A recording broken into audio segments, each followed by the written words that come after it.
All right, hello. Welcome back to Ask Floh. I am here with yet another security question. So, today's question is, our IT won't let us bring our own devices to work. I feel this is too strict and it messes with my productivity. We have so many restrictions, our security culture is like a yoke around my neck. Yeesh. I get that we need security because human error, but is there some better way we can build a good security culture at work?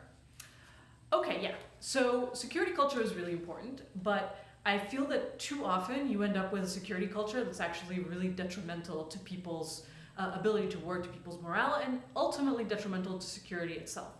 So I don't know what it is specifically that you're struggling with, what it is that's restrictive. Maybe it's, really overwhelming firewall rules. Maybe it's old machines. Maybe it's an operating system you don't like to use. There could be all kinds of things.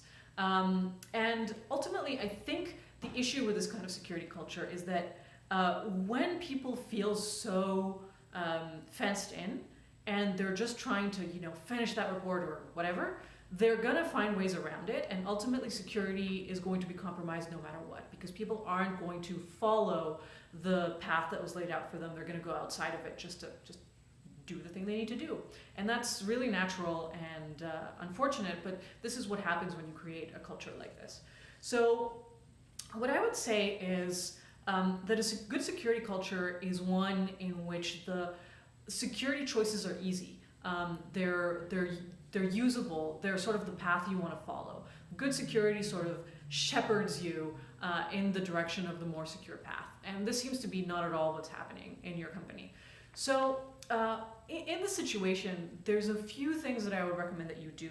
So the number one thing is you need to understand why these rules are in place. So I would encourage you firstly to go talk to security and try to understand where these rules are coming from and what it is that they're trying to protect against. What is the data that's trying to be protected? What are the things that security is worried about? Number two, I would encourage you to find an advocate, maybe someone in management that understands how bad these security policies are for your ability to do your work. And find other people maybe on your team or on other teams that feel the same way, so that you have a little bit of critical mass for saying, hey, this is not a good solution, and actually it makes me less productive.